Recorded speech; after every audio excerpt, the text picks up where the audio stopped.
بہت سارے لوگ ہیں اعتراضات تو کرتے رہتے ہیں، کہتے ہیں نا کہ خود اپنی جہل کا اعلان عام کرتے ہیں، غلط سمجھتے ہیں پھر بھی یہ کام کرتے ہیں۔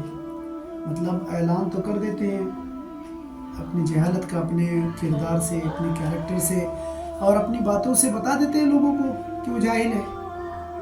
مطلب کہتا تو ہے کہ یہ کام غلط ہے۔ مثال کے طور پر یہ سمجھ لو کہ الحمدللہ اللہ کا فضل و کرم ہے، ہم تو نبی کریم صلی اللہ علیہ وسلم کی ولادت مبارکہ کو بڑے پرجوش انداز میں مناتے ہیں، کیونکہ اللہ عز و جل نے ساری چیزیں، ساری دولتیں، ہر چیز، نعمت، رزق، عزت، شہرت، اللہ نے سب چیزیں محمد عربی صلی اللہ علیہ وسلم کے صدقے عطا کی ہے۔ تو ان کا جنم دن آئے اور ہم نہ منائیں، ایسا ہو نہیں سکتا۔ بعض لوگ اعتراض کرتے ہیں کہ نہیں منانا چاہیے وغیرہ وغیرہ، نہیں کرنا چاہیے۔ جب آپ اندازہ لگائیں ان کے گھروں کا، تو ان کے گھر کے ہر فرد کا برتھ ڈے منایا جاتا ہے۔ وہ پھر اسلامی رولز ریگولیشن کے مطابق نہیں، بلکہ دنیاوی رولز ریگولیشن کے مطابق کیک لائیں گے، کیک کے اوپر موم بتی، اس کے بعد اس پہ جو ہے آگ لگائیں گے، بہت ساری چیزیں، غبارے اور بے تحاشا چیزیں۔ اور وہیں ہم نبی کریم صلی اللہ علیہ وسلم کی ولادت مبارکہ پہ اپنے گھروں کو تھوڑا لائٹنگ وغیرہ سے سجا دے، قرآن کی تلاوتیں کرے، فاتحہ خوانی کرے، پروگرام کرے نبی کریم صلی اللہ علیہ وسلم کا اور اللہ عز و جل کا اور صحابہ کرام کا ذکر کرے، تو وہ جو ہے شرک ہو جاتا ہے، وہ کفر ہو جاتا ہے۔ باقی وہی چیز ان کے گھر پہ ہوتی ہے، وہ شرک نہیں ہوتا ہے۔ تو اس لیے شاعر نے کیا کہا کہ خود اپنی جہل کا اعلان عام کرتے ہیں، غلط سمجھتے ہیں پھر بھی یہ کام کرتے ہیں۔ اگر نبی نہ سنتے صدائے امت کی، پھر نماز میں کس کو سلام کرتے ہیں؟ اگر نبی نہ سنتے صدائے امت کی، پھر نماز میں کس کو سلام کرتے ہیں؟ تو یہی چیز ہے کہ مطلب یہ اپنی جہالت کو، یعنی یہ ہے جاہل ہے، تو اس بات کو ثابت کرنے کے لیے باضابطہ ایک پروف بولنا یہ ضروری نہیں ہوتا کہ میں جاہل ہوں۔ کبھی کبھی کیا ہوتا ہے کہ ہمارے الفاظ، ہمارے کیریکٹر، ہمارا طور طریقہ ہی بتا دیتا ہے کہ ہم کتنے بڑے جاہل ہیں اور کیا کیا ہے۔ علا کل حال تو یہ ساری چیزیں ہیں، بس ان جاہلیوں سے ہمیں کیا کرنا چاہیے؟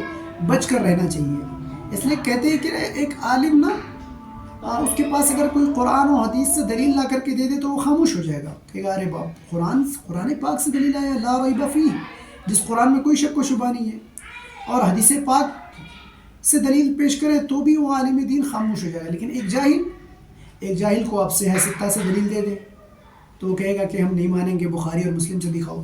جب بخاری اور مسلم سے بھی پروف دے دیں گے تو کہے گا کہ ہمیں قرآن سے دکھاؤ۔ جب آپ قرآن سے بھی دلیل دے دیں گے تو کیا کہے گا پتہ ہے آپ کو؟ کہے گا کہ یہ ہمارے مطابق نہیں ہے، نہیں، آپ نے اس کی میننگ غلط نکالی وغیرہ وغیرہ۔ تو اس لیے اللہ نے قرآن میں کیا فرمایا؟ یضل بہ کثیرا ویہدی بہ کثیرا۔ قرآن پاک کو پڑھ کر بہت سارے لوگ گمراہ ہوتے ہیں، اور قرآن پاک کو پڑھ کر بہت سارے لوگ ہدایت پاتے ہیں۔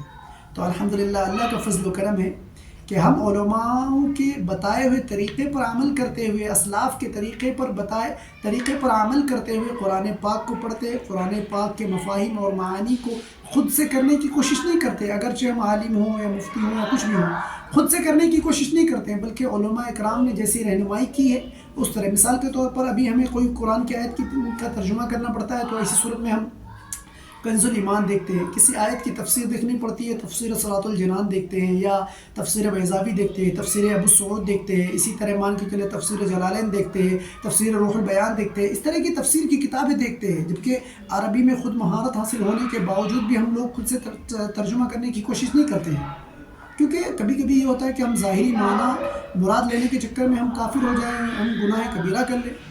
لیکن ان کا ایسا حال نہیں ہے، یہ بس اوپر سے ترجمہ کرتے اور نعوذ باللہ کفریہ کلمات، کفریہ چیزیں وغیرہ وغیرہ۔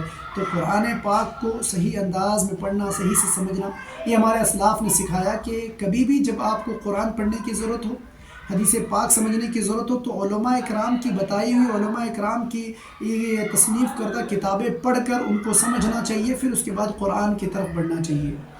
اللہ کا شکر ہے کہ ہم جو ہے اپنے اسلاف کے طریقے پر عمل کرتے ہیں۔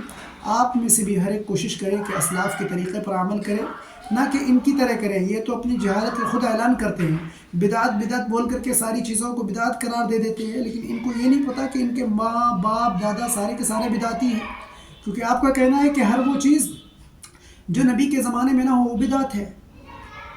تو بھائی تمہارے ماں باپ تو نبی کے زمانے میں نہیں تھے، باقی فون وغیرہ استعمال کر رہے ہیں، باقی بہت ساری چیزیں ہیں، یہ تو نبی کے زمانے میں نہیں تھی، تو ساری کی ساری چیزیں بدعت ہیں تمہارے کہنے کے مطابق۔ خود ایک چیز کو غلط کہتے ہو پھر وہ کام کرتے ہو، نعوذ باللہ۔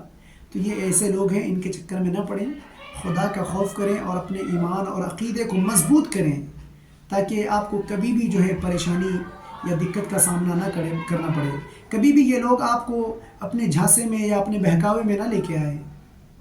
اس لیے ہمارے لیے ضروری ہے آج کے دور حاضر کے مطابق، ان دس ماڈرن ایرا، سب سے جو اہمیت والی اور سب سے زیادہ جو ضروری چیز ہے وہ ہمارے لیے، وہ نہ نماز پڑھنا ہے، نہ روزہ رکھنا ہے، نہ عبادت کرنا ہے، نہ باقی کوئی چیز کرنا ہے۔ سب سے مین چیز ہے اپنے آپ کے عقیدوں کو درست کرنا ہے۔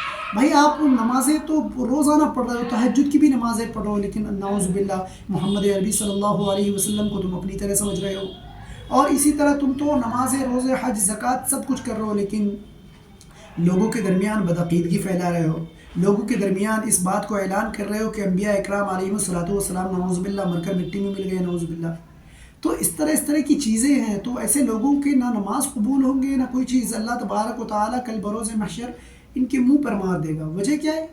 وجہ یہ ہے کہ نیت درست نہیں، بدعقیدہ جو ہے، بدعقیدگی کے ساتھ یہ مسجدوں میں داخل ہوتے ہیں، غلط نیت کے ساتھ مسجدوں میں داخل ہوتے ہیں، نمازیں پڑھتے ہیں، عبادتیں کرتے ہیں، تو ایسی نمازوں کا، ایسی عبادتوں کا کیا فائدہ؟ اللہ کے ہاں قبول نہیں ہوگی ایسی نمازیں اور ایسی عبادتیں جب تک آپ کے عقیدے درست نہیں ہوں گے، آپ درست نہیں ہوں گے، آپ کا کیریکٹر درست نہیں ہوگا، آپ اسلام اور دین شریعت کے مطابق نہیں چلیں گے، علماء اکرام کے بتائے ہوئے طریقے پر نہیں چلیں گے، تب تک آپ کامیاب کیسے ہو پائیں گے؟ آپ نے سوچ کیسے لیا؟ ہاؤ؟ آپ نے کیسے سوچ لیا کہ آپ کامیاب ہو گئے؟ کامیابی تب ہے جب آپ کے عقیدے درست ہیں، اور الحمدللہ اللہ کا فضل و کرم ہے کہ ہمارے عقیدے بڑے مضبوط ہیں، کیونکہ ہمارا عقیدہ یہ ہے کہ میرے دل کی تختی پر نبی کا نام لکھ دینا، میرے دل کی تختی پر نبی کا نام لکھ دینا، جہاں کفر لکھا ہو وہاں اسلام لکھ دینا، جہاں کفر لکھا ہو وہاں اسلام لکھ دینا، اور میری بخشش کے خاطر یہ کافی ہے اے لوگوں، اور میری بخشش کے خاطر کافی ہے اے لوگوں، میرے کفن پہ محمد مصطفیٰ کا نام لکھ دینا، محمد مصطفیٰ کا نام لکھ دینا۔ اور شاعر اسلام کا شعر ہے، اور ہمارا عقیدہ بھی ہے کہ محمد کی محبت دین حق کی شرط اول ہے، گر ہو اسی میں خامی تو سب کچھ نامکمل ہے۔ لہٰذا اپنے عقیدے کو مضبوط کریں اور اپنے اہل خانہ تمام لوگوں کو جہنم کی آگ، دہکتی ہوئی آگ سے بچائیں، کیونکہ اللہ قرآن میں فرماتا ہے قُوْ أَنفُسَكُمْ وَأَهْلِيكُمْ نَارًا، اے لوگو تم اپنے آپ کو بھی اور اپنے اہل خانہ کو بھی جہنم کی آگ سے بچاؤ، جہنم کی دردناک سزاؤں سے بچاؤ۔ اللہ تبارک و تعالیٰ کی بارگاہ میں دعا ہے کہ اللہ تبارک و تعالیٰ آپ کے اور ہم تمام کے عقیدوں کو درست فرمائے، آمین ثم آمین۔